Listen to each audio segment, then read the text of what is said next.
بسم الله الرحمن الرحيم والصلاة والسلام على أشرف المرسلين سيدنا محمد وعلى آله وصحبه أجمعين اللهم اجمعنا عليك ولا تكلنا إلا إليك أرنا اللهم الحق حقا وارزقنا اتباعه وأرنا الباطل باطلا وارزقنا اجتنابه واجعلنا من عبادك الصالحين وأوليائك المقربين برحمتك يا أرحم الراحمين.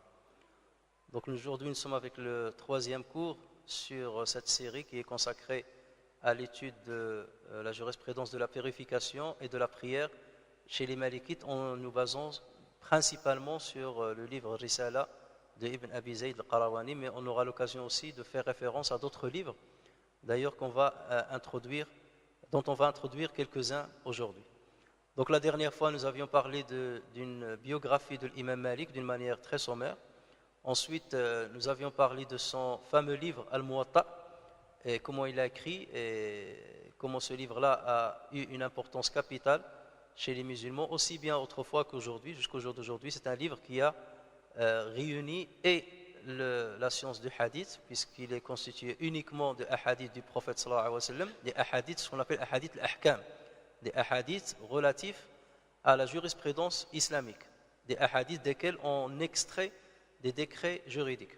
Et bien entendu, le fiqh, qui est, ça on aura peut-être une autre fois l'occasion de l'introduire, qui concerne aussi bien les adorations rituelles, canoniques, que les adorations surrogatoires, que les transactions, le mu'amalat d'une manière générale. Et donc aujourd'hui, nous allons continuer à parler de quelques spécificités de al-madhhab al-maliki. Nous avions parlé des sources de al-madhhab al-maliki, usul al-madhhab al-maliki, et on a dit qu'il y a 16 sources chez eux, c'est l'école où il y a le plus de références au niveau de l'extraction des décrets juridiques par rapport aux autres écoles. Et aujourd'hui, on va commencer par parler des ouvrages de référence chez les Malikites.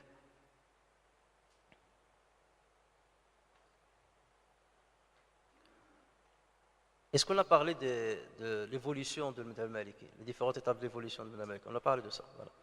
Donc là, vous allez remarquer que les ouvrages ont un rapport R3 avec les 3 étapes de l'évolution de l'madhhab al-maliki. Donc on distingue 4 catégories d'ouvrages chez les malikites. Au niveau de l'fiqh, bien entendu, alors on peut trouver usul fiqh chez les malikites, on peut trouver tafsir chez les malikites, ilm al-hadith chez les malikites, mais là on parle principalement des ouvrages juridiques de l'fiqh. Alors d'abord, il y a ce que les savants appellent al-kutub al-asliya, les ouvrages de base. Et dedans, on trouve en premier lieu Muwatta al-Imam Malik, et on en a déjà parlé. Et ensuite, on trouve ce qu'on appelle al-Ummahat al-Arba', les 4 ouvrages matrices, al-Ummahat al-Arba'.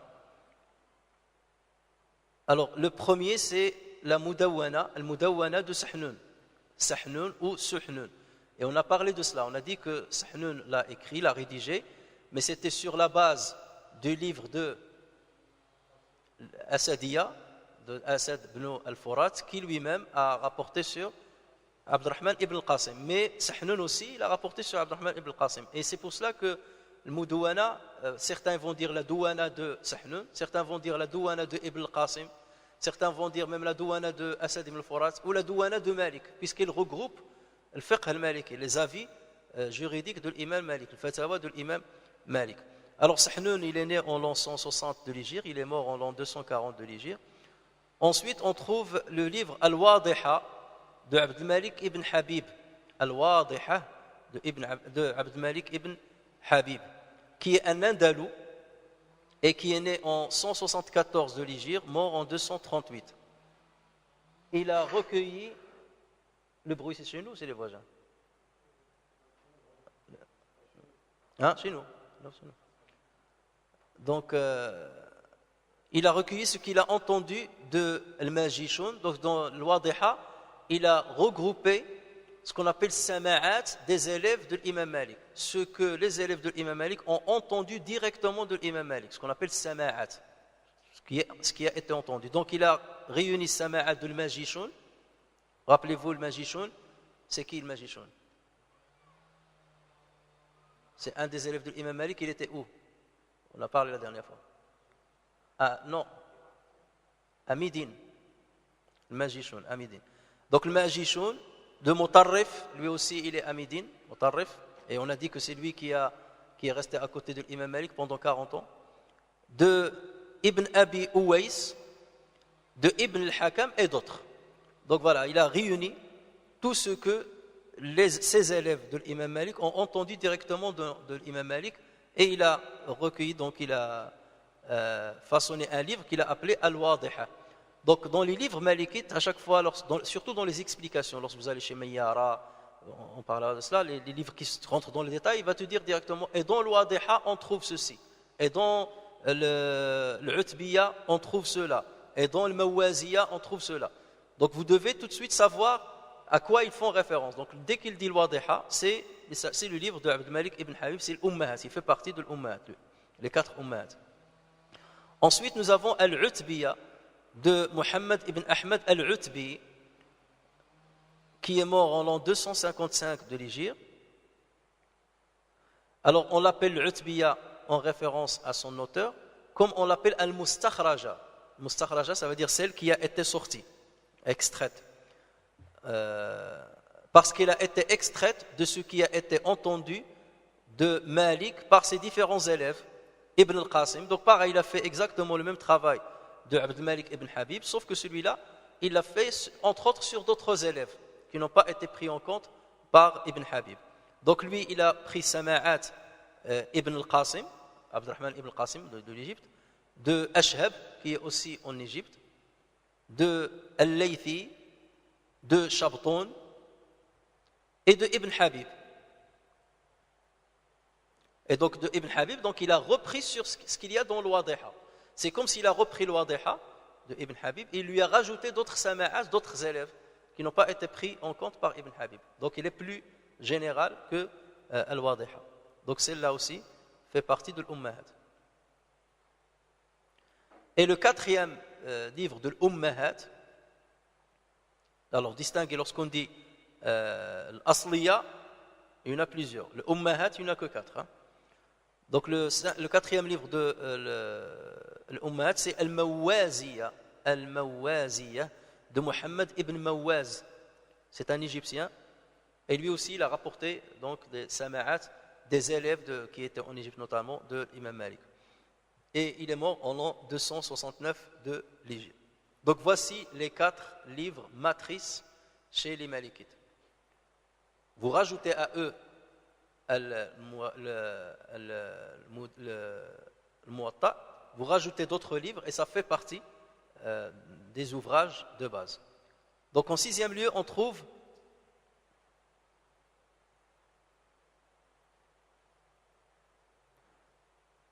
Al-Mukhallata. Là, il y a une erreur, je crois, dans l'écriture. Al-Mukhtalita. Al-Mukhtalita de Asad ibn al-Furat. Alors, elle, c'est le livre dont je vous ai parlé, c'est l'Asdiya. On l'appelle Asdiya ou bien on l'appelle Mukhtalita de Asad ibn al-Furat. Et comme je vous ai dit, le Mudawwana est venu quelque part pour la corriger. Alors, pourquoi on l'appelle Mukhtalita? C'est parce que dedans, il y a les avis de Ibn al-Qasim, il y a les avis de l'imam Malik, et il y a les avis des élèves de Abu Hanifa. En l'occurrence, Abu Yusuf al-Ansari et Mohammed ibn Hassan al-Shaybani. Donc voilà pourquoi on l'appelle Mukhtalita, parce que dedans, il a mélangé différents avis. Il n'a pas purifié que les avis de l'imam Malik. Et le Mudawwana est venu pour la corriger. Mais ça reste toujours un livre de référence, puisque Asad ibn al-Furat était aussi un élève direct de l'imam Malik et élève de ses élèves. Il y a aussi Al-Mabsouta. On l'appelle aussi le Mabsout. Parfois on dit le Mabsout, parfois on dit généralement Mabsouta, de Ibn Abdus. De Ibn Abdus. Alors Ibn Abdus, lui, c'est un Tunisien, donc c'est un Qayrawani, il est de Kérouan, et il était l'élève de Sahnun. Et il est mort en l'an 260 de l'Hégire. Donc lui aussi, il a pris de chez Sahnun. Sauf que ce livre-là, il a disparu. Mais plusieurs savants font référence à ce livre-là, ou ce qu'il y avait dans ce livre-là. Donc vous allez trouver des savants qui vont dire, nous avons trouvé dans le Mabsouta ceci, nous avons trouvé dans le Mabsouta cela. Donc le livre en lui-même ne nous est pas parvenu, mais ce qu'il y a dedans, une bonne partie, est parvenu à travers d'autres livres qui y ont fait référence.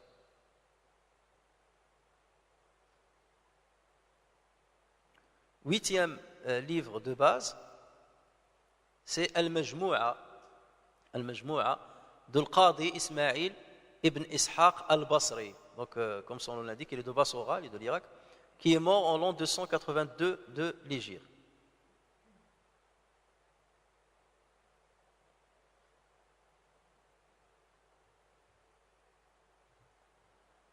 En 9e lieu, nous avons An-Nawadir wa Ziyadat. An-Nawadir wa Ziyadat, qui a été écrit par Ibn Abi Zayd al-Qayrawani. Donc, Ibn Abi Zayd al-Qayrawani, il a plusieurs livres, comme on va le voir.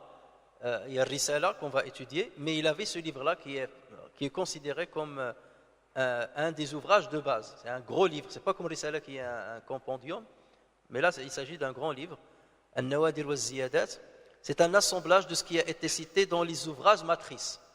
Donc lui, il a rassemblé quelque part les ouvrages matrices, et c'est pour cela qu'il représente une grande référence. Donc vous voyez le travail, là on est dans la période du recueil, on recueillait les avis de l'imam Malik, donc ça a duré, on a dit, un siècle quand même, et à partir de là on a commencé le développement, avant d'arriver à la période de l'istiqrar, qui est venue plus tard. Ça on l'a vu la dernière fois. Alors maintenant, on a terminé avec les ouvrages Kutub al-Asliya, l'ouvrage de base. En deuxième lieu, il y a le Kutub al-Fiqhiyya al-Jami'a, al-Kutub al-Fiqhiyya al-Jami'a, les ouvrages juridiques détaillés.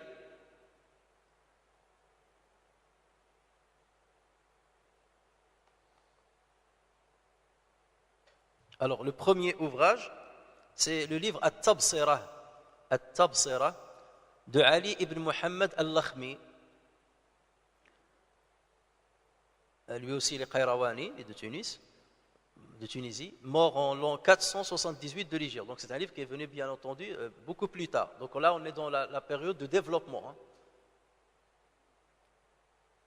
Alors ce livre aborde l'argumentation scripturaire et logique sur les choix des Malikites. Donc là, on rentre dans le stidlal, donc l'argumentation, pourquoi choisir tel avis. Autant dans les premiers livres, on choisissait que les avis. Là, on choisit, l'Akhmi, rahimahullah, il a rassemblé les preuves par lesquelles on argumente les avis de Malikiyya.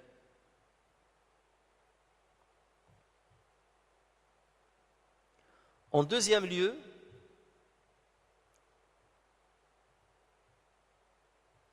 il y a le livre Al-Ma'una ala alim al-Madina. Et le livre, donc ce sont deux livres qui sont écrits par le même auteur. Donc il y a Al-Ma'una ala alim al-Madina, et il y a le livre Al-Ishraf ala masail al-khilaf wa al-talqin.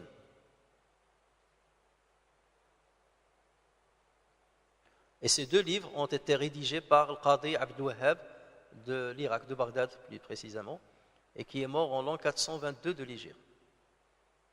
Sauf qu'il est mort en Espagne. Lui, il est de l'Irak, il est mort en Égypte. Il est de l'Irak, mais il est mort en Égypte. Mais dans les livres, ils disent toujours le Ma'una. Ils ne rentrent pas dans les détails de livres. Le Ma'una ou bien l'Ishraf, comme on a trouvé dans le Ma'una, comme on a trouvé dans l'Ishraf, ainsi de suite. Ou dans le livre At-Tabsira. Donc après, une fois que vous avez le titre, vous savez quel est l'auteur. Troisième livre, c'est le livre Al-Bayan wa Tahsil. Al-Bayan wa Tahsil de Mohammed ibn Rushd al-Qurtubi. Alors, Mohammed ibn Rushd, il y a deux Ibn Rushd. Il y a Ibn Rushd al-Jadd et il y a Ibn Rushd al-Hafid, le grand-père et le petit-fils. Le petit-fils, c'est Averroès. Donc il était philosophe, mais en même temps, il est, faut pas oublier, il est jurisconsulte. Il a écrit un très très beau livre qui est Bidayat al-Mujtahid wa Nihayat al-Muqtasid. C'est un livre de jurisprudence comparée, et dans lequel, c'est un livre concis, et dans lequel il a regroupé les différents avis des différentes écoles qui existent juridiques. Donc c'était un philosophe, mais il était bien entendu un jurisconsulte. Mais son grand-père, c'était la grande référence au niveau de la jurisprudence chez les Malikites. Lui, il est né en 450 de l'Hégire, mort en 520 de l'Hégire. Et donc le Bayan ou Tahsil, c'est un livre dans lequel il va commenter le Utbiyya.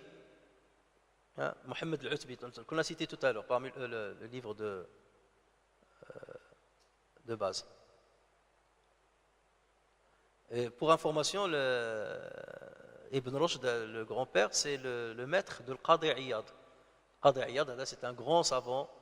Il est de quelle ville? Hein? De Ceuta. Sebti, on l'appelle Qadi Iyad Sebti. Il est de Ceuta. Et ceux de l'Orient, ils disent Lawla al-Qadi Iyad, lama urifa al-Maghrib. S'il n'y avait pas le Qadi Iyad, on n'aurait pas connu le Maghrib. Ça veut dire c'est le Qadi Iyad, tellement. Son livre, surtout le livre Shifa, qui est un livre de biographie. Lorsqu'on le lit, on dit mais c'est qui ce savant-là? Ben, le Qadi Iyad, il est d'où? Il est du Maroc. Ah ben d'accord. Donc le Qadi Iyad c'est lui qui faisait connaître quelque part le Maroc par son livre. Lawla al-Qadi Iyad, lama urifa al-Maghrib. S'il n'y avait pas le Qadi Iyad, on n'aurait pas connu le Maroc. Mais ça, c'était, comme je vous ai dit la dernière fois, des petits affrontements entre les gens du Maghreb et les gens de l'Orient. Le quatrième livre, c'est le livre Ad-Dakhira. Et ça, c'est un livre de Shihab ad-Din al-Qarafi. Qarafi, c'est une très grande référence aussi, même au niveau de l'Usul, chez le Madhab al-Maliki. C'est un Égyptien qui est né en l'an 626 de l'Hégire et mort en 684. Donc vous voyez qu'il a vécu que 58 ans. Et pourtant, c'est une très très grande référence. Et ce livre de Dakhira, c'est un livre qui s'est basé, on dit qu'il a été basé sur 50 ouvrages des Malikites. Il a pris en compte 50 ouvrages qu'il a compilés, avec bien entendu une filtration, c'est tout un travail, 50 ouvrages pour sortir ce livre-là.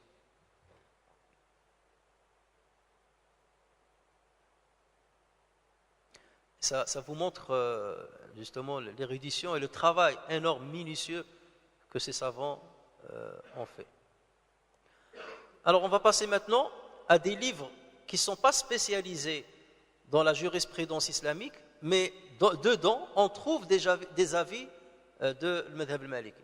Ce sont des livres qui abordent d'autres sujets, d'autres sciences religieuses, mais dedans on trouve des avis malikites. Ce qu'on appelle le kutub ghayr al-mukhtassa, qui ne sont pas spécialisés dans le fiqh.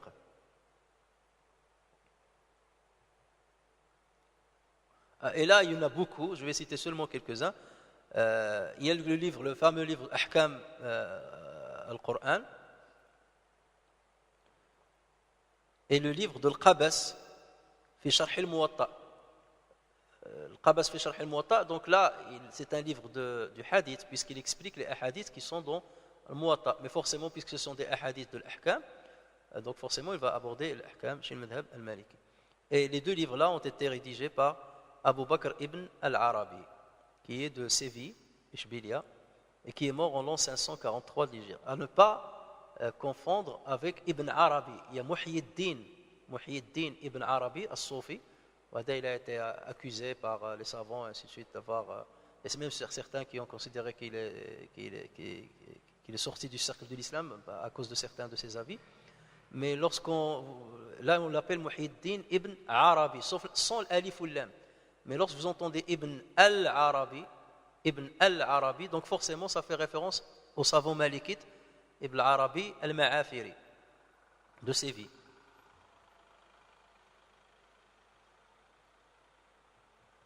Le deuxième livre,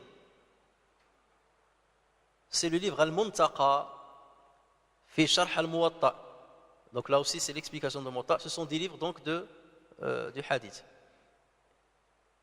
Et lui, il a été rédigé par Abu al-Walid al-Baji, qui est d'Almeria, qui est né en 403 de l'Hégire et mort en 474. Le Baji, comme je vous avais déjà dit, c'est une grande référence chez les Malikites. C'est lui qui a, à un certain moment, le Maliki, il allait disparaître en Espagne avec l'apparition de l'Madhab al-Zahiri. Et surtout avec Ibn Hazm qui était très très fort. Et il n'y avait que Abu al-Walid al-Baji qui avait cette capacité d'affronter al-Zahir et de donner encore du poids à al-Madhab al-Maliki, de maintenir al-Madhab al-Maliki en Espagne. Alors lui, il s'est engagé dans une quête du savoir, dans un long voyage qui a duré 13 ans, dans lequel il est passé par la Mecque, il a pris le savoir chez les savants de la Mecque, ensuite il est parti à Bagdad, il a pris de chez tous les savants de Bagdad, ensuite à Damas, ensuite à Mosul, ensuite en Égypte, et ensuite il est revenu donc en Andalousie. Donc il est revenu vraiment avec un grand répertoire scientifique. Et il est revenu en Andalousie en l'an 439 de l'Hégire. Le troisième livre,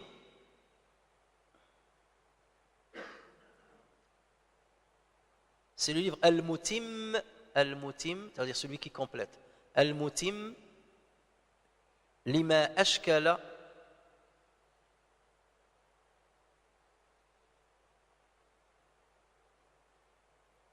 min kitab talkhis muslim. Al-Mutim lima ashkala min kitabi talkhis muslim. Donc là, c'est un livre du commentaire de Sahih Muslim. Les Malikites se sont beaucoup intéressés à Sahih Muslim, beaucoup plus que Sahih al-Bukhari.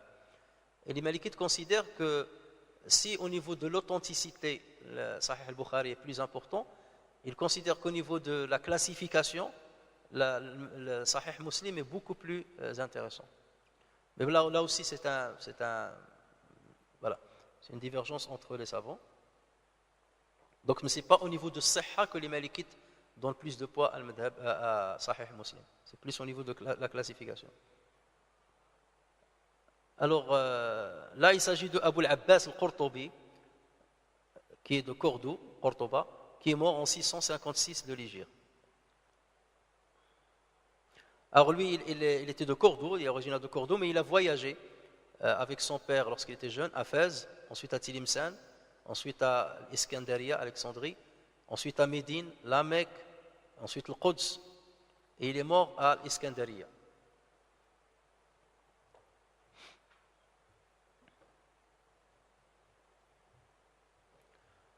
Le quatrième livre que je peux citer dans cette série, Al-Mu'lim li Sharhi Muslim. Al-Mu'lim li Sharhi Muslim. C'est un livre aussi qui commente Sahih Muslim. Et son auteur, c'est l'imam al-Maziri, qui est de l'Mahdiya en Tunisie, et qui a vécu entre 453 de l'Hégire et 536 de l'Hégire. Donc vous voyez aussi que la Tunisie et le Qayrawan, c'était les deux villes ou bien les deux pays référents au niveau de l'madhab al-maliki à une période. Maintenant, on termine avec la quatrième catégorie, c'est ce qu'on appelle le moutoun, les compendiums et leurs commentaires. Al-moutoun wa ma kutiba alayha. Donc là, c'est la quatrième catégorie de livres. La troisième, on va considérer que ce n'est pas vraiment la spécialisation dans le... Donc on a les livres de base, on a les livres détaillés et on a Al-Mutun. Les autres, on les a rajoutés seulement pour que vous sachiez qu'il y a des avis dans d'autres livres qui relèvent d'autres spécialités. Alors le Mutun, puisque le livre qu'on va étudier, Risala, c'est un matn. On va un petit peu introduire cette notion. Les Mutun sont des textes concis qui résument les principes ou les ramifications d'une science. Et là, c'est quelque chose de spécifique chez les musulmans. Lorsqu'on dit concis, ça veut dire qu'on ne rentre pas dans les détails, on ne rentre pas dans les argumentations, mais on va droit au but et avec le minimum de paroles. Le but étant que l'élève, ou bien le savant plus tard, qui va devenir savant plus tard, ait un répertoire mnésique qui lui permet de mémoriser le livre par cœur. Donc c'est pour cela qu'on le rend le plus concis possible et il doit l'apprendre par cœur. Donc c'est à un âge très précoce qu'on apprend cela, à l'âge de 10, à partir de 10 ans, on commence à apprendre, dès qu'on termine le Coran, on commence à apprendre le mutun. Et lorsque vous avez donc l'élève qui a 16 ans, ou 20 ans, donc là il connaît déjà énormément de mutun. Même si parfois il ne connaît pas les détails de le mutun, mais déjà il les a appris par cœur. C'est qu'il a une encyclopédie dans la tête, il a son ordinateur dans la tête, il n'a pas besoin d'aller chercher dans les livres. Il sort directement le livre, il commence à le réciter. Donc, et après on commence à lui expliquer ce qu'il a appris à l'âge précoce. Donc on profite de son jeune âge pour mémoriser, et après on commence à lui expliquer dans le détail ce qu'il a mémorisé. Et on va voir comment ça se passe, cette opération. Donc ce sont des répertoires mnésiques qui permettent à celui qui est amené à donner la fatwa d'avoir une grande maîtrise des différents sujets et être réactif. Dès qu'on lui pose une question, il n'a pas besoin d'aller chercher dans le livre, comme je viens de dire. Il a dans sa tête tout le matn. Par exemple, matn Mukhtasar Khalil. Mukhtasar Khalil, c'est un matn sous forme de poésie. Donc ils apprennent les vers de cette poésie-là, et dès qu'on lui pose la question, ou il donne un cours, donc il va vers le vers de cette poésie-là qui correspond à la question, et tout de suite il récite de mémoire le vers, et il donne l'explication, il donne la fatwa tout de suite. Donc il n'a pas besoin de revenir chez lui, de revenir à ses livres.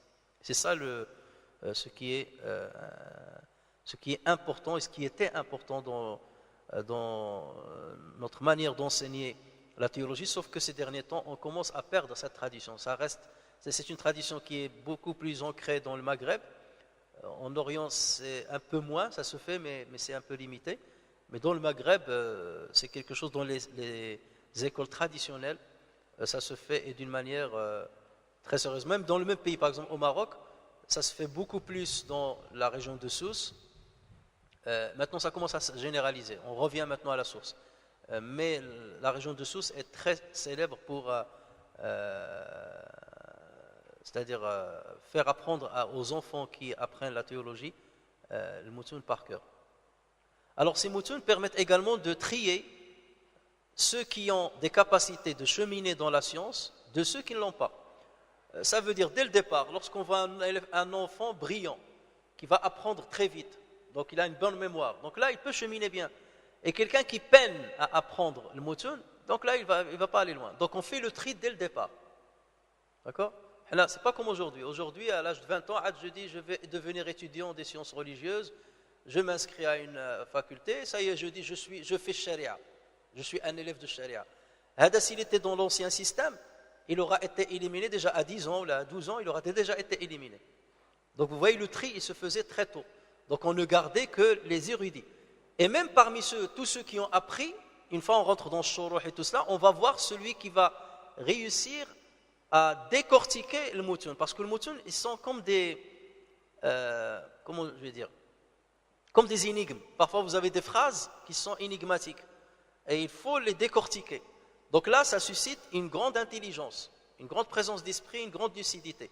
Donc c'est comme ça qu'on trie les élèves. Lorsque vous avez des élèves qui peinent à apprendre par cœur, ou qui peinent à trier et à décortiquer ces phrases, c'est des élèves qui n'iront pas loin. Donc après, le shuyukh, ils les filtrent. Ils ne continuent pas leur cheminement. Ils s'arrêtent à un certain niveau. Alors que ceux qui sont brillants, donc c'est eux qui vont continuer. Donc en fin de compte, nous avons forcément des élèves qui sont très brillants et qui ont des mémoires d'éléphants. Ce qu'on commence à perdre, ce n'est pas qu'on commence, ce qu'on a perdu aujourd'hui. Maintenant, c'est très rare. Lorsqu'on est devant un savant qui récite par cœur, on est impressionné. Mais il faut savoir que c'était la règle générale. Ce que vous voyez maintenant chez quelques-uns qui sont devenus célèbres par leur mémoire, c'était autrefois la règle générale chez tous les savants. Et quelqu'un qui n'apprenait pas au moins une quinzaine de mètres, on dit qu'il n'a même pas mis le pied dans la théologie. S'il ne connaît pas déjà le Coran par cœur, les hadiths par cœur, le moutoun par cœur, le moutoun qui concerne l'arabe, par exemple l'Alfiyat ibn Malik, pour connaître l'arabe, le grammaire et tout ça, il faut apprendre une poésie, ce qu'on appelle Alfiyat ibn Malik. Pourquoi on l'appelle Alfiyat ? Parce qu'il est constitué de plus de 1000 vers. 1000 vers. Donc il faut la connaître par cœur. Risalat ibn Abi Zayd, il faut la connaître par cœur. Mukhtasar al-Sheikh Khalil, il faut le connaître par cœur.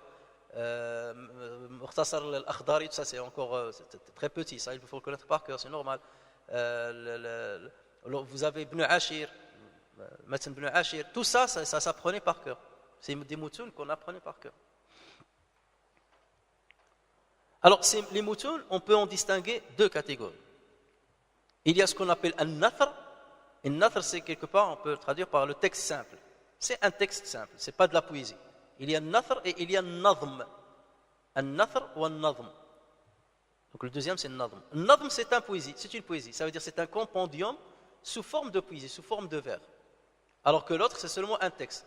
Risala que nous allons étudier, elle est sous forme de nathar. C'est un texte normal. Vous prenez Ibn Ashir, par exemple le Mukhtasar Khalil. Mukhtasar Khalil, c'est sous forme de nazm. Vous prenez Shatibiya dans le Qira'at, il est sous forme de nazm. Vous prenez le Jazariya, il est sous forme de nathar. D'accord, dans le Ilm Tajwid.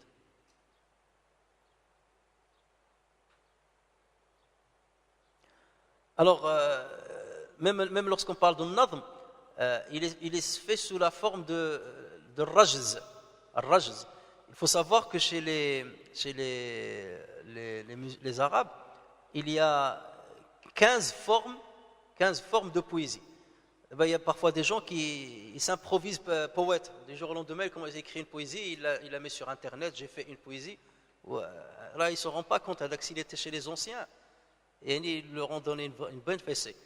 Parce qu'il y a des règles à respecter normalement dans la poésie. Ce n'est pas quelque chose que tu peux improviser comme ça de tête. Non, les Arabes, ils ont étudié la poésie autrefois, de l'Jahiliya et tout, et ils ont classifié 15 manières, 15 formes de shi'r al-arabi.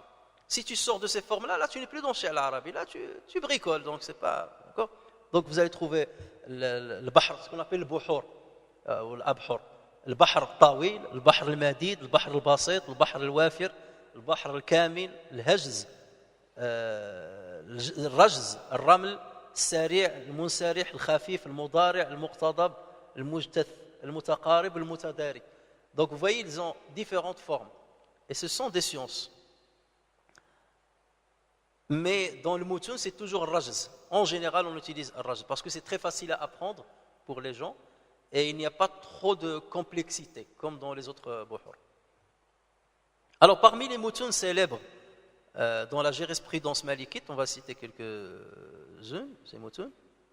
Il y a Al-Risala Al-Fiqhiyya, celle qu'on va étudier. Al-Risala Al-Fiqhiyya, on la connaît par Al-Risala, l'épître. Et toujours on la rattache à son auteur, Risalat ibn Abi Zayd al-Qarawani. Mais son vrai nom, c'est Al-Risala Al-Fiqhiyya de Ibn Abi Zayd al-Qarawani. On parlera de lui, qui est né en l'an 310 de l'Hégire, mort en 386. Donc on verra plus loin sa vie. Il y a Al-Mukhtasar Al-Fiqhi de Ibn al-Hajib. Al-Mukhtasar Al-Fiqhi de Ibn al-Hajib. Alors Ibn al-Hajib, il est d'origine kurde. Il s'est installé en Égypte. Et son père, Al-Hajib, c'était comme le gardien du gouverneur. On l'appelle Hajib. Donc lui, c'était son fils. Et son père, donc, il travaillait chez Azz-Din As-Salahi, qui est le cousin de Salah ad-Din al-Ayyubi.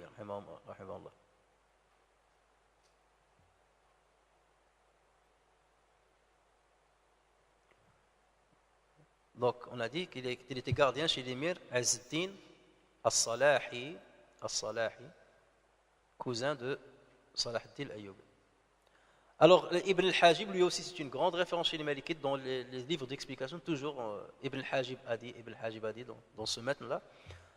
Son livre, donc, lui, il était l'élève de l'imam Shatibi, le lecteur, et non pas Shatibi, le principologue, le lecteur, donc celui qui a rédigé Shatibiya.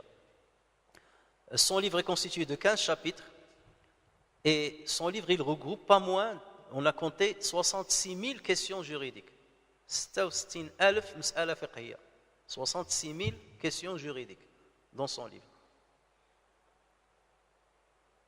Et ce livre-là, qui est un compendium, il l'a quelque part, il s'est basé sur 60 ouvrages. Il s'est référé à 60 ouvrages pour le rédiger. On apprécie. Et ces livres-là, donc pour quelqu'un qui se dit malikite, il se doit d'étudier ces livres-là. C'est un passage obligatoire. Le Mukhtasara, c'est un passage, le Mutun, passage obligatoire. Ensuite, vous avez Al-Mukhtasar de Khalil ibn Ishaq Al-Jundi. هذول تيقولوا حنا سيدي خليل قال الشيخ خليل قال سيدي خليل. Donc son livre il s'appelle le Mukhtasar. Le Mukhtasar c'est le précis ou bien le résumé. C'est un Égyptien, donc Cheikh Khalil il est égyptien. Il est mort en l'an 767 de l'Hégire. Alors ce livre-là, il l'a rédigé sur plus de 20 ans. Il y a un petit erreur de frappe. Donc il a passé 20 ans à le rédiger. Dedans il y a 64 chapitres. Et dedans on a compté pas moins de 120 000 questions juridiques. 120 000 مسألة فقهية. 120 000 questions juridiques qu'il a abordées dedans. C'est ça le fiqh. Aujourd'hui, à peine tu connais quelques règles, des règles sur la barbe, l'habit, tenir les mains, tu connais 30 règles, tu te crois déjà savant et tu commences à critiquer les autres, tu as fait, là tu n'as pas respecté ça, alors que toutes les affaires, les questions juridiques que tu connais une trentaine, une cinquantaine. Là on parle de 120 000 questions juridiques. Parce que la jurisprudence, ce n'est pas que la prière, là. Il faut rentrer dans le jeûne, il faut rentrer dans la zakat, ou zakat l'amwal, zakat l'ibil, zakat des bestiaux, zakat des arbres, des arbres fruitiers. Donc tu rentres dans énormément de détails. Le divorce, le mariage, la vente, le don, le hiba, donc on rentre l'ijar, la location. Donc c'est des affaires à n'en pas finir. Donc lorsqu'on parle d'un faqih, ce n'est pas seulement faqih dans la prière et c'est tout. Sans parler de pèlerinage et ainsi de suite. Alors, ce Mukhtasar Cheikh Khalil, il est devenu le plus grand livre de référence chez les Malikites. Donc, le Mukhtasar Khalil, celui qui connaît, et ça s'apprend par cœur. Donc, celui qui apprend par cœur, donc imaginez, il a dans sa tête 120 000 questions juridiques qu'il maîtrise. Donc là, c'est le plus grand livre de référence, le plus grand Mukhtasar de référence chez les Malikites. Il est le matn le plus commenté de la bibliothèque islamique. Certains disent tous les livres confondus, chez tous les musulmans, les différentes écoles. Le matn le plus commenté, c'est matn Cheikh Khalil. Il y a plus de 100 commentaires, 100 ouvrages. Et parfois, l'ouvrage, chaque livre, il fait plusieurs volumes.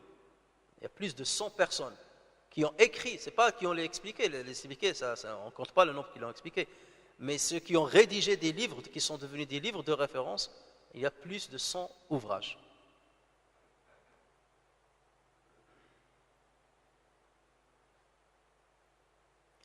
Et même si vous trouvez qu'il y a, ce que font les chouyours, c'est que tu peux trouver déjà un matn, et il y a quelqu'un qui va faire un autre matn dessus, sous forme de poésie dessus.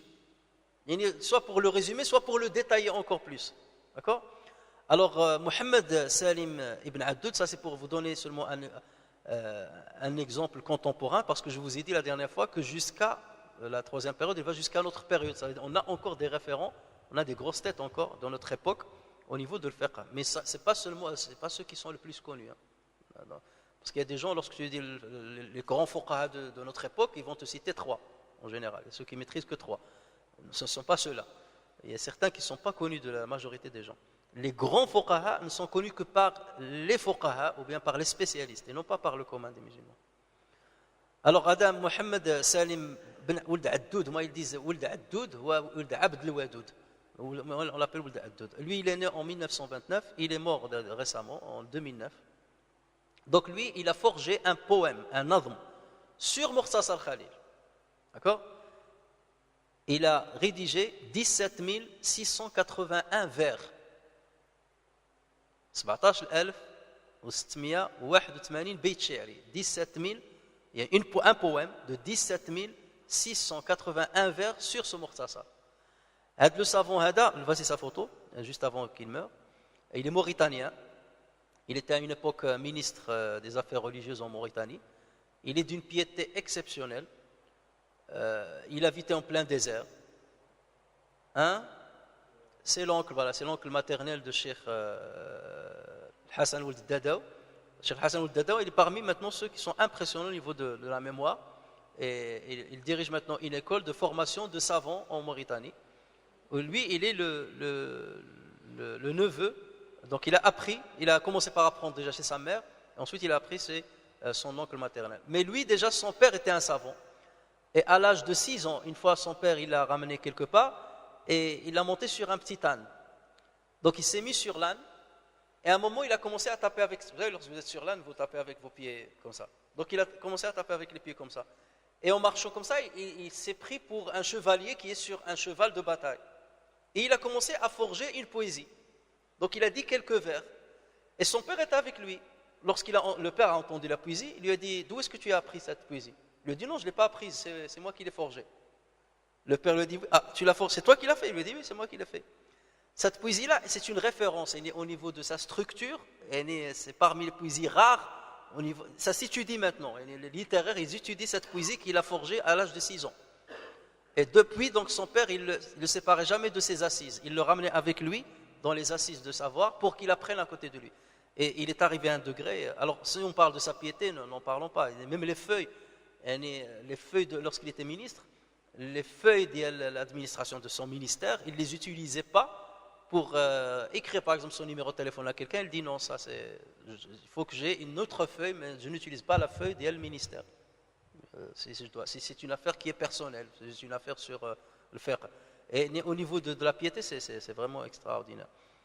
Il est mort dernièrement, mais il n'est pas connu que par les spécialistes le connaissent. C'est comme Cheikh Tawil qui est mort l'année dernière au Maroc. Cheikh Mohamed Tawil, c'est la plus grande référence de fiqh al-Maliki de son époque, de son vivant. C'était la plus grande référence de madhab al-Maliki. Et c'est les thésards qui venaient des quatre coins du monde chez lui parce qu'ils savent à qui ils ont affaire. Donc lorsque je vous parle de cet homme-là, ce sont des hommes qui ils connaissent sur le bout des doigts les livres dont je vous ai parlé, l'Ummahat, l'Mukhtasarat, tout ça, c'est en détail, ils les connaissent. Donc les petites nuances, c'est des encyclopédies vivantes. Et il faut que vous imaginiez de qui on parle. Là, vous n'avez pas l'impression, je ne crois pas que vous estimez de quoi on parle. On parle de grosses têtes, on parle de génie. D'accord? On parle de génie.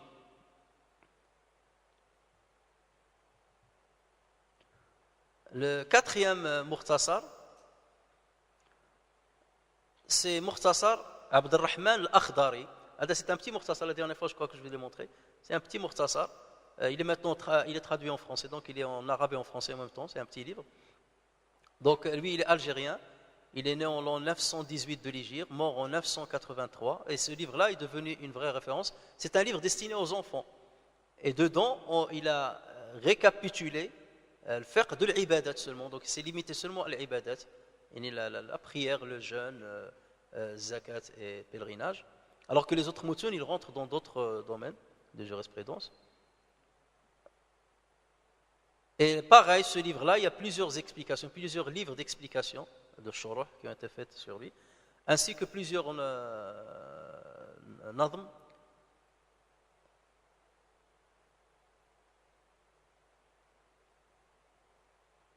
ont été faits dessus. Et comme je vais l'expliquer, c'est par ce livre-là qu'on commence. Lorsqu'on veut apprendre le madhab al-Maliki, c'est par ce livre-là qu'on commence. Il y a un cheminement, il y a une progression à respecter lorsqu'on veut apprendre le madhab al-Maliki. Le cinquième livre, c'est le Matn Abd al-Wahid ibn Ashir. Lui, c'est très très célèbre, ce Matn-là. Lorsqu'on parle d'Ibn Ashir, tout le monde le connaît, enfin, tout le monde, les Malikites, le connaissent. Qu'il a intitulé Al-Murshid al-Mu'in ala al-Daruri min ulumi ad-din. Le Murshid, ça veut dire celui qui oriente, Al-Mu'in, qui aide, ala al-Daruri min ulumi ad-din, pour connaître ce qui est nécessaire dans les sciences de la religion. Alors lui, il est né en 990, il est mort en 1040. Ce poème est composé de 317 vers qu'on est amené à apprendre par cœur. 317 vers. Alors, Cheikh Abd al-Wahid ibn Ashir est né à Fès et il est mort par la maladie de la goutte. Et il est enterré aujourd'hui à Fès, à côté de Bab al-Futuh. Et il avait un élève qui est devenu aussi une grande référence, c'est Mohammed Mayyara, et qui a rédigé 2 livres pour expliquer le compendium de son maître. Lui, il a fait le poème est 317 vers, et lui, il a rédigé 2 grands livres pour expliquer ces vers-là, plusieurs volumes. Il y a ce qu'on appelle, c'est pour ça que le grand et le petit.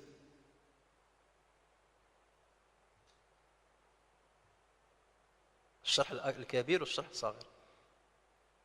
Et il l'a intitulé الدر الثمين والمورد المعين. الدر الثمين والمورد المعين. Parce que le cheikh, lorsqu'il fait un compendium, bien entendu, il l'enseigne, c'est pour que les gens l'apprennent par cœur, mais après lui, il l'enseigne dans la mosquée, dans les assises du savoir, il l'enseigne à ses élèves, dans le détail. D'accord? Et après, les élèves, donc, ils rédigent des livres sur ce qu'il expliquait verbalement. Donc, en général, vous avez le nadm, ou bien le matn, d'une manière générale, le matn avec shuruh. Et après shuruh, il y a ce qu'on appelle le hawashi. Après le hawashi, il y a le mu'allaqat. Donc, vous trouvez même le livre. Il est impressionnant, vous trouvez le livre, il est écrit, et sur les côtés, sur les marges, vous avez le hawashi. Donc, les émargements, on écrit sur le côté. Et c'est des livres qui existent maintenant, c'est-à-dire, vous prenez le livre et vous devez savoir comment jongler entre, tu lis au milieu et tu lis le hawashi, les remarques que d'autres savants ont rajoutées. Il prend le livre de référence et il rajoute, l'autre savant, il rajoute ses hawashi sur les côtés.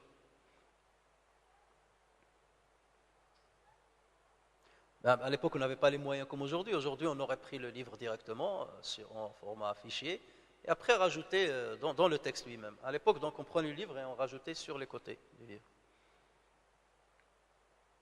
Alors, les étudiants ont pris l'habitude d'apprendre ces mutun et de commencer à les étudier selon l'ordre suivant. Donc, on commence toujours par Mukhtasar al-Akhdari, puisque c'est un livre pour les enfants. Il est simple, concis, facile à apprendre. Donc c'est par là qu'on commence. Ensuite, on passe à Matn ibn Ashir. C'est le deuxième qu'on étudie. Troisième lieu, on étudie le Risala, ce qu'on va étudier maintenant. Donc nous, on a choisi quelque chose d'intermédiaire. Mais je donnerai toujours des références de ce qui a été dit chez l'Akhdari et de ce qui a été dit par Ibn Ashir. Comme ça, on en fera d'une pierre 3 coups. Donc, on étudiera donc les différents. Parfois même, je donnerai des références à Mukhtasar Khalil. Comme ça, vous verrez un petit peu comment les uns et les autres ont abordé certaines questions, parce que parfois, il y a des petites nuances. Et ensuite, donc, on passe, après donc Risala, on passe à Mukhtasar Khalil. Donc là, c'est la première étape. Une étape qui est passée par 4 sous-étapes. Matn al-Akhdari, Matn ibn Ashir, Matn al-Risala, ensuite Matn Khalil. Mukhtasar Khalil. Après, une fois on l'a ça et on maîtrise ça, là on a mis le pied dans le madhhab al-maliki véritablement. Et ensuite on passe au grand livre. Donc on passe ce que vous avez vu tout à l'heure. On passe bien entendu au shuruh, les explications de ces mukhtasarat d'abord, pour bien les maîtriser. Et après on passe aux livres qui étaient les références de ces mukhtasarat. Parce que ces mukhtasarat, ils ont puisé, ils ont compilé de plusieurs livres.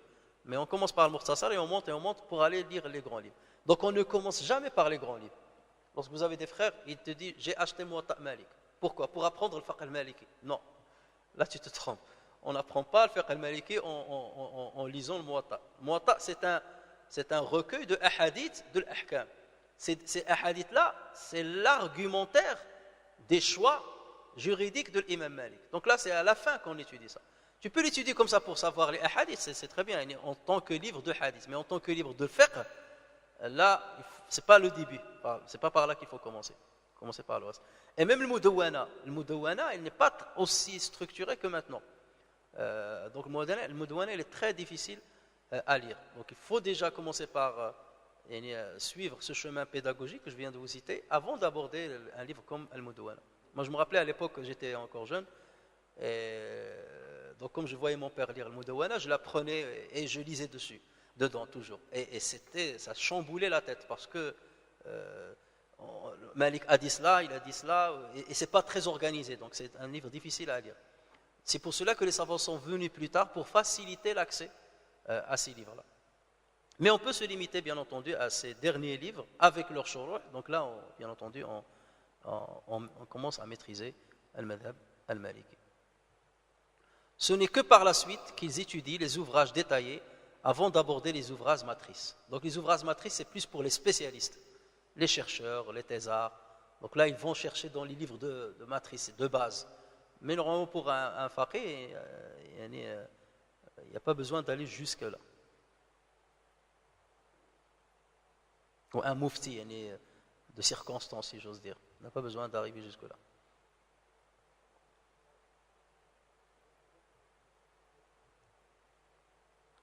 Alors maintenant, on va passer au livre qui nous intéresse, Risala, et on va commencer par donner un petit aperçu sur son auteur, en l'occurrence Ibn Abi Zayd al-Qayrawani. Donc vous avez comme titre Ibn Abi Zayd al-Qayrawani et sa Risala.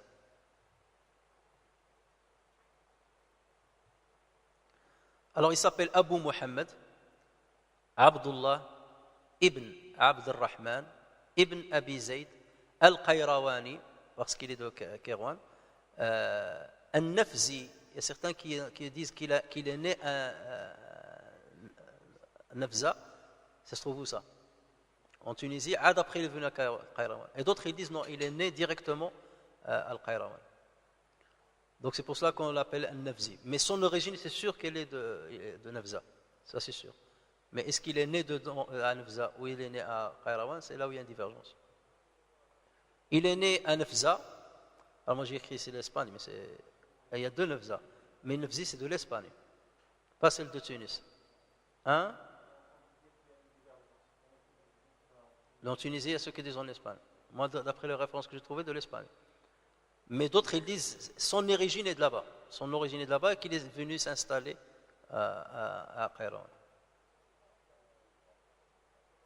Donc il est né en l'an 310 de l'Hégire, mais il a passé pratiquement toute sa vie à Qayrawan.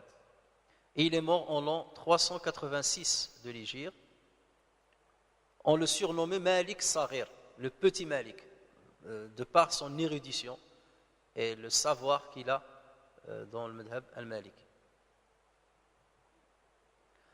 Alors il a acquis son savoir notamment dans la mosquée de Uqba ibn Nafi' et dans les demeures privées des shuyukh de Qayrawan.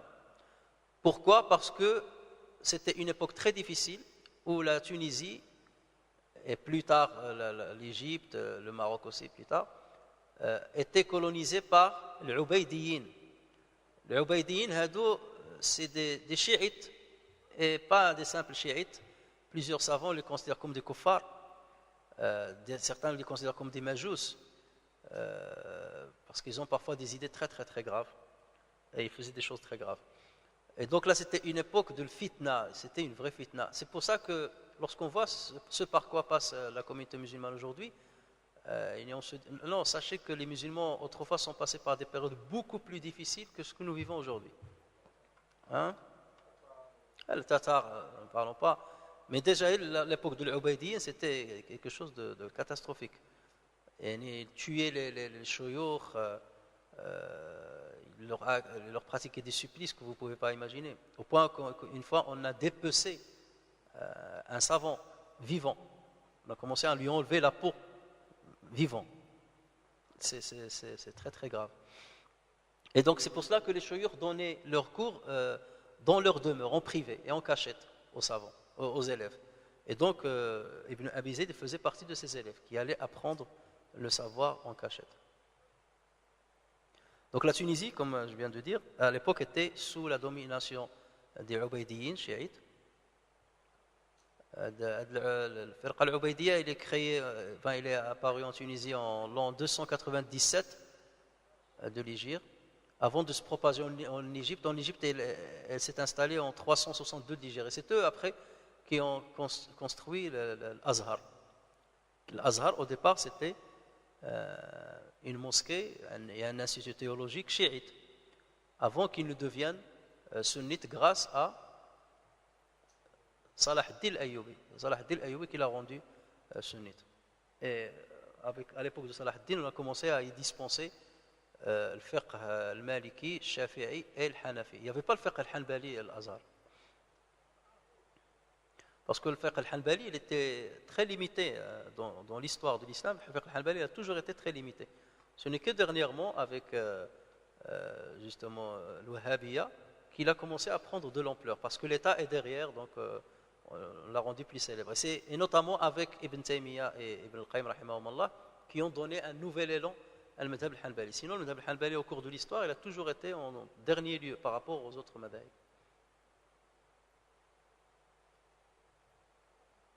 Il y a même certains comme Tabari qui... Bon, ça c'est un autre sujet, on ne va pas rentrer dans les polémiques. Alors, j'ai cité ici quelques maîtres de Ibn Abi Zayd al-Qayrawani.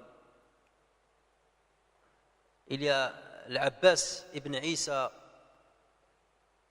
al-Mammasi, qui est mort en 333 de l'Hégire. Il y a quelque chose de bizarre, trois des maîtres de Ibn Abi Zayd sont morts dans la même année. Il était très bon dans la dialectique et les débats, donc dans le jidal.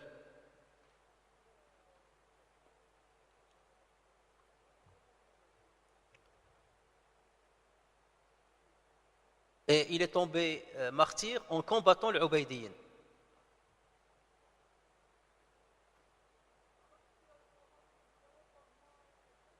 Il y a ensuite Rabi' ibn Ata'illah ibn Nawfal al-Qattan. Rabi' ibn Ata'illah ibn Nawfal al-Qattan, qui est né en 288 de l'Hégire, et il est mort en 333 aussi de l'Hégire. C'est un juriste, c'est un nasset, et au niveau comportement, c'est une grande référence, spécialiste dans les sciences du Coran et du Hadith. Le troisième cheikh, c'est Mohammed ibn al-Labbad, Mohammed ibn al-Labbad, né en 250 et mort en 333 aussi de l'Hégire. Alors, le hafid, ce terme-là, on ne le donne pas parce que beaucoup utilisent, dès qu'ils voient un savant qui a un peu de mémoire, ils disent le hafid un tel. Le hafid, ça c'est un titre qu'on ne donne pas comme ça à l'emporte-pièce. Le hafid, c'est lorsque le savant connaît minimum 100 000 hadiths avec la chaîne de transmission. D'accord ? 100 000 hadiths avec sa chaîne de transmission. À partir de là, on lui donne le titre de hafid. C'est pas parce que quelqu'un fait des doros et il a une belle mémoire, certes, quand tout de suite on commence à dire le hafid. Dans l'esprit de certains, le hafid, c'est-à-dire il mémorise bien. Non, le hafid, c'est un titre. Lorsqu'on parle de l'hafid ibn Hajar al-Asqalani, là, on parle d'un hafid, c'est pas... Donc ça, c'est un titre au niveau de la science du hadith. Le hadith, ça c'est un titre qu'on donne. Et le plus haut degré, le plus haut titre qu'on donne, c'est Amir al-Mu'minin. Amir al-Mu'minin في الحديث. Ibn Hajar en faisait partie. Et parmi le Hufad, il y avait Cheikh Ahmed bin Siddiq, le Roumari, on l'appelle Hafid al-Qarn al-Ishrin, le Hafid du XXe siècle. Donc lui, il a dépassé les 100 000 hadiths par mémoire, bien entendu, avec les chaînes de transmission. Ensuite, nous avons Darras ibn Ismail al-Jarwi, qui est mort en 357 de l'Hégire. Ada, c'est un Fassi, il est de la ville de Fès.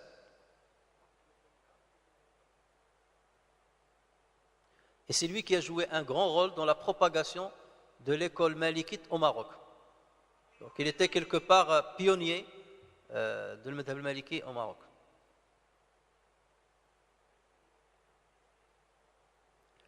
Et lui, dans un voyage, parce qu'en général, ce qui se passait, c'est que les savants qui venaient du Maroc, d'Algérie, de l'Espagne, pour aller au pèlerinage, ils passaient toujours par la Tunisie. Et en passant par la Tunisie, ils venaient chez Ibn Abi Zayd.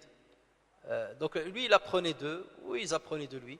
Donc lui, il est resté un bon moment chez Ibn Abi Zayd, dans la maison de Ibn Abi Zayd, il dormait chez lui. Et donc Ibn Abi Zayd, il a appris énormément de lui pendant ce séjour-là. Et Darras, lui, il a rapporté le Mawaziyya, que je vous ai cité tout à l'heure, parmi les livres matrices. Donc il a rapporté le Mawaziyya et il l'a transmis à l'imam Ibn Abi Zayd. Ensuite, on a Abu Bakr Muhammad ibn Ahmad ibn al-Jahm al-Marouzi. C'est un faqih et qui est en même temps élève de Ahmad Ibn Hanbal, et il est auteur de nombreux ouvrages dans le rite malikite. Donc même s'il a étudié le madhab al-Hanbali, mais il était en même temps, il maîtrisait le madhab al-Maliki.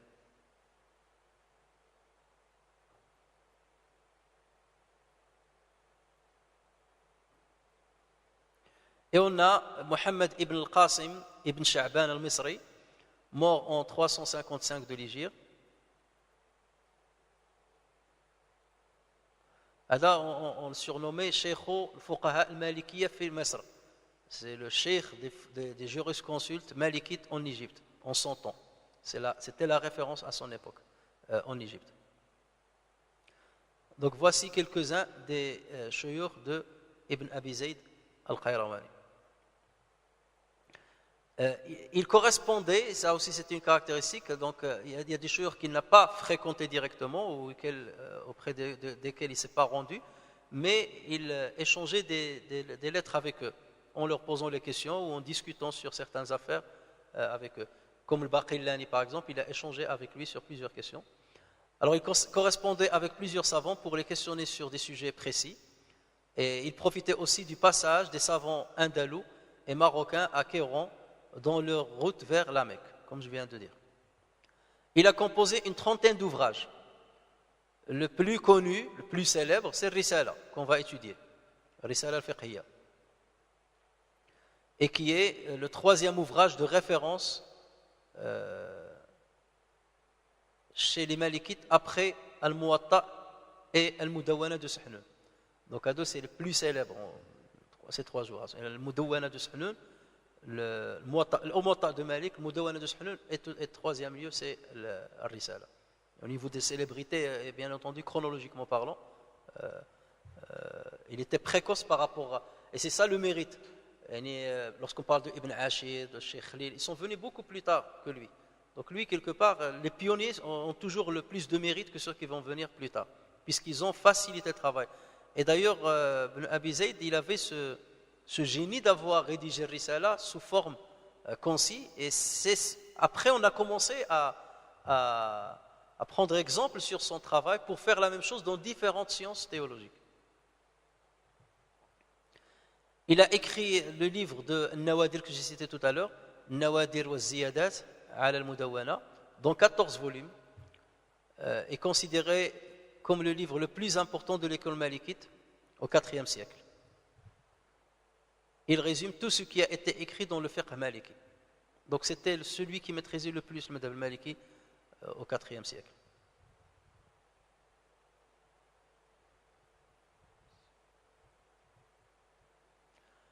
Il a aussi rédigé Mukhtasar al-Mudawwana, un résumé de al-Mudawwana, dans lequel il a compilé 50 000 questions juridiques. Mudawwana, il a beaucoup plus. Mais lui, donc, il a fait un Mukhtasar, dans lequel il cite 50 000 questions juridiques. Et ces deux ouvrages, donc Mukhtasar al-Mudawwana ou Nawadir, sont restés les plus grandes références de l'école malikite pendant des siècles, avant les livres qui sont venus plus tard que je citais tout à l'heure, comme Mukhtasar Khalil.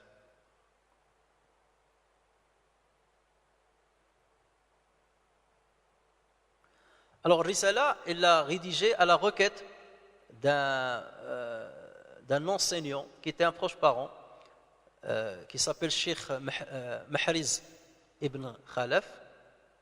Ada, c'était un grand ascète, un enseignant, il enseignait aux enfants.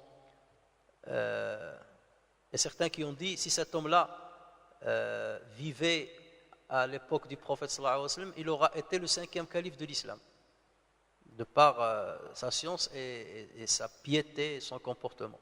Mahriz ibn Khalaf. Et il enseignait aux enfants. Il est né en 340 de l'Hégire, il est mort en 413 de l'Hégire. Et lui, il était installé à Tunis, la capitale. Mais certains savants disent que Ibn Abi Zayd avait en fait rédigé déjà Risala auparavant. Mais comme Mahriz ibn Khalaf lui a demandé, parce qu'il lui a envoyé une lettre, il lui a dit voilà, j'enseigne aux enfants. On va parler d'une partie de ce que va répondre Ibn Abi Zayd à lui. il lui a envoyé donc une lettre, il lui a dit, est-ce que tu peux me faire un résumé dans lequel tu résumes la religion, donc tout ce qui concerne l'aqida, ce qui concerne le fiqh, ce qui concerne le mu'amalat, et ce qui concerne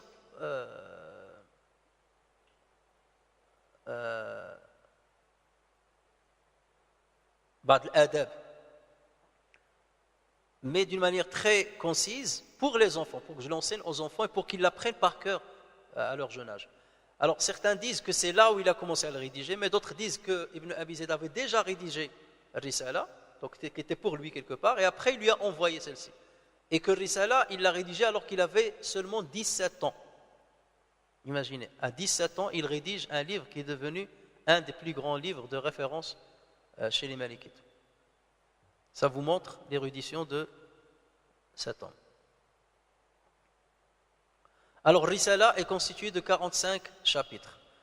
Le premier chapitre, il est dans l'Aqida. Et lui, dans ce qui le caractérise, c'est que son Aqida, il n'est pas rentré dans l'ilm al-kalam, c'est ilm qui est très critiqué par les savants. Donc lui, il n'est pas rentré là-dedans. Et c'est pour ça qu'il fait l'unanimité. Risala, donc vous allez trouver ceux qui se revendiquent de Salafiyya. Ils vont dire Risala, l'Aqida de Risala, il est de référence, on n'a aucun problème avec. Et ceux qui se revendiquent de l'Ash'ariyya, eux aussi, ils disent on n'a aucun problème avec Risala. Donc il a réussi à réunir tout le monde autour de l'Aqida qu'il y a dans Risala. Sauf que les uns et les autres vont interpréter certains passages pour qu'ils se concilient avec leur manière de voir. Mais nous, on ne va pas de toute façon étudier l'Aqida ici. L'Aqida, on l'étudiera une autre fois. On l'a fait avec les sœurs sur la base de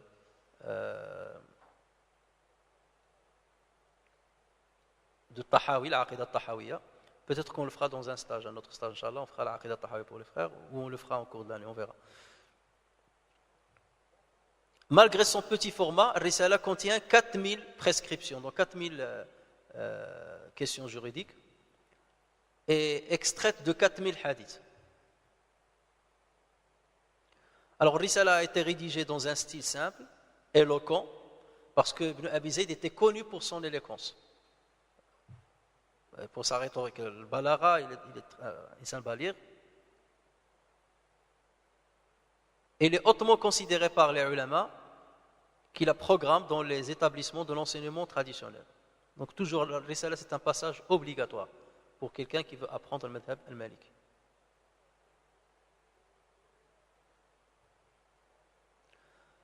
Le premier à avoir rédigé un ouvrage explicatif de Risala est son cheikh, le cheikh de l'imam Ibn Abi Zayd, cheikh qui explique Risala de son élève, parce que il était impressionné par la beauté de ce livre. C'est Abu Bakr al-Abhari. Abu Bakr al-Abhari, lui, il était en Irak. Mais lorsqu'il a reçu Risala, la première fois qu'on a reçu, il faut savoir, lorsqu'on a reçu Risala en Irak la première fois, les feuillets dans lesquels elle était écrite, lorsqu'on voulait le vendre, on les a vendus avec leur poids en or. On les a pesés et leur poids en or, c'était le prix pour acheter ces feuillets-là. C'est vous dire, c'était une révolution à l'époque d'écrire Risala. C'est comme aujourd'hui Internet, lorsqu'Internet est apparu, ben c'est ça. Risala, le livre de Risala est apparu. C'était quelque chose de... Tout ce qui est venu après se basait sur Risala.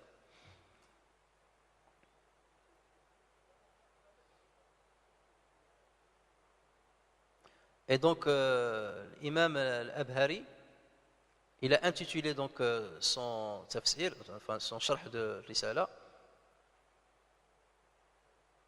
Misk al-Jalala fi matni al-Risala.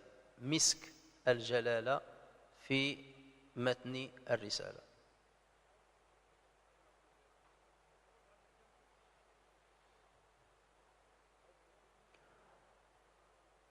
Le Qadi Abdul Wahhab, aussi c'est une grande référence, d'ailleurs dans les livres qui sont venus plus tard, toujours on fait référence à Qadi Abdul Wahhab. C'est une vraie référence malikite.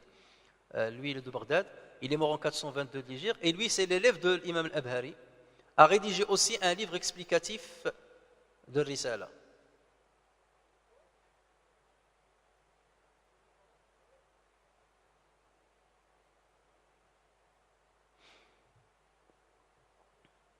Une centaine d'ouvrages ont été dédiés à son commentaire et à l'explication de ces termes. Plusieurs nadhm, plusieurs poèmes ont été façonnés sur sa base. Donc Risala et les Nathr sous forme de Nathr, c'est un texte simple, et plusieurs savants sont venus après pour faire un nadhm sur le Nathr, pour l'apprendre plus facilement. Parce que c'est toujours la poésie, elle est beaucoup plus facile à apprendre, à mémoriser que le Nathr.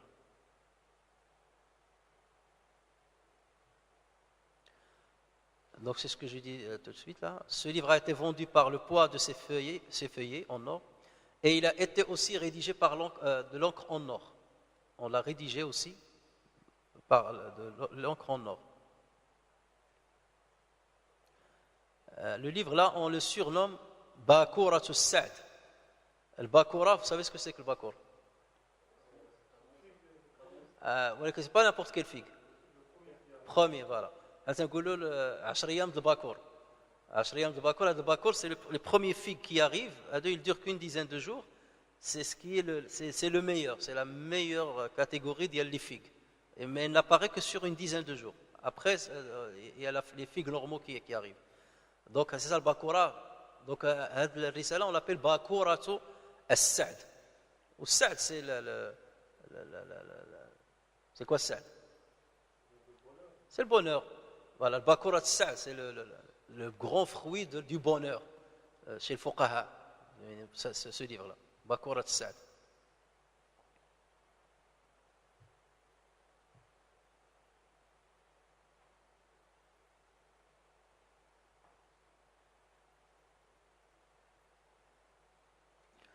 Voilà, donc là c'est d'une manière succincte, un petit aperçu sur la vie d'Ibn Abi Zayd et sur son livre. Alors la prochaine fois, Inch'Allah, donc je m'arrête là parce qu'on a fait 1h15. Prochaine fois, donc on va commencer déjà par citer une petite introduction citée dans Risala, lorsqu'il a répondu à Mahriz ibn Khalaf, en s'adressant à lui, il dit voilà, tu m'as demandé de te rédiger un livre qui regroupe ça pour les enfants et ça. Donc on va la lire rapidement et la commenter, et ensuite on rentrera dans le vif du sujet, à savoir fiqh tahara directement, Inch'Allah, avec les commentaires, et on va essayer de s'élargir le maximum pour que l'on puisse aborder aussi les autres livres en même temps. Donc au lieu de faire les 3 étapes, passer par Mukhtasar al-Akhdari, par Matn ibn Ashir, et ensuite Risala, et ensuite Mukhtasar Khalil, j'ai choisi ce Risala parce qu'il est au milieu quelque part, et on va prendre un petit peu des 2 premiers livres et un peu du dernier de Mukhtasar Khalil. Comme ça vous aurez vraiment un résumé de ces 4 Mukhtasarat qui sont références pour celui qui débute dans la jurisprudence islamique. أسأل الله تبارك وتعالى أن يهدينا سواء السبيل وأن يعلمنا ما ينفعنا وينفعنا بما علمنا وأن يزيدنا علما إنه على ذلك قدير بالإجابة جدير. سبحانك اللهم وبحمدك نشهد أن لا إله إلا أنت نستغفرك ونتوب إليك. سبحان ربك رب العزة عما يصفون وسلام على المرسلين والحمد لله رب العالمين.